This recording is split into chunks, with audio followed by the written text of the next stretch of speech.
Whoa, yeah. One side might be a bit tight than the other. Well, that's Tuesday's run done. 60 minutes, 1k warm up, and then 60 minutes with 5 times 2 kilometer at a faster, harder pace.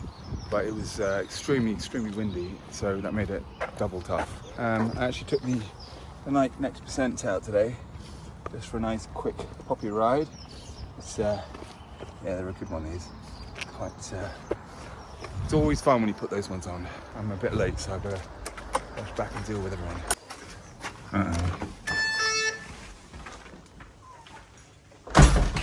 Just had a quick shower change and a quick smoothie. Just starting to get in the habit of doing this more often after running, is just do a few post-running stretches, because I've noticed, especially on the harder tempo days, that you're going to seize up pretty fast. So I think one of the best ones for everyone, and especially runners, is the pigeon pose.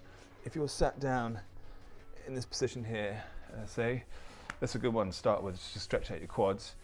Go onto all fours, okay, and then sort of put one leg back and fold the other leg across.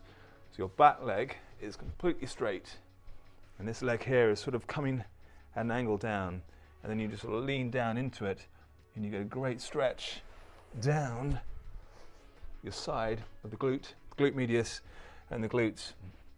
You can do it sort of upright here and just lean into there, or you can sort of drop down a bit lower and just sort of sit in that position and sort of play around with the lean to the left a little bit, lean to the right, so that you can stretch your fingers out this way, and stretch your arms out like that, and basically all those different angles and weights is going to put different pressure on a certain part of the muscle there. But the idea is you want to really stretch that sort of that piriformis and that glute medius and glute max, all that sort of glute area and the hip area. And that pigeon pose stretch is just awesome. Oh, so the idea is you want to hold it for about, and you want to be pain-free, it doesn't want to be painful, but you want to feel it stretching for about, I think about at least a minute or two each side. So that's basically that pigeon pose method. And the other one is a really simple one. It's just the child pose. So again, you're on your knees like this, your quads, your hamstrings are touching your calves. You lean forward, keeping your hips down. And again, just stretch your fingers forward and inch them forward. And so you're going to get that nice deep stretch through the hips and through the lats and shoulders. And again, play around there for about sort of a minute or two. So your bum's down here, your knees, feet on the floor. You're going to put your heel, your ankle on one knee, and then you're going to take your hands and you're going to go through the leg. Your left hand's going through the leg. You're going to grab your right knee, clasp your fingers together, and just gently pull back. And all the time, just try and keep your neck and shoulders rested and relaxed. And again, you're going to feel, oh yeah, you're going to feel a good stretch down the side of those glutes there as well. And so you can play with that one there. And the last one, I think it's for the hamstrings, is again, you sort of slightly dynamic as well. You can sort of stretch up, push, and relax. It's sort of a bit like a PNF stretching here. Up, push, and relax. I find that's a really good one to hit the hamstrings. Again, just clasp the hands around the back of the hamstrings and lift the knee up and just stretch up and hold it there. And again, you're going to feel a good stretch all the way down the hamstrings.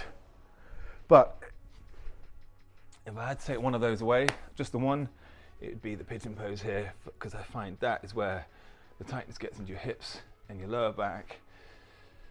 And if that starts to become tight, then the whole posterior chain can get tight, right the way down to your gastrocnemius, your soleus, your Achilles, and all the way up to your right up to your upper traps. You know, everything obviously is linked. So yeah, so those are a few good post-running stretches I'd advise everyone to do.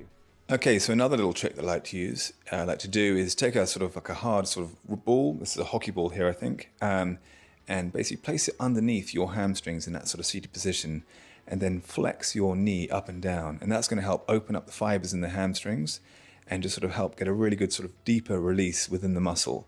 You can sort of spend about sort of 3-4 minutes on each leg. Don't go too hard because it can be quite sore afterwards, so just go easy to start with. But I find it's a really good way just to help open up and release those tight muscle fibers within the hamstrings.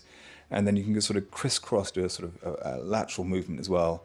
Yeah, simple trick, but yeah, it's a really good one to just to help release those tight muscles.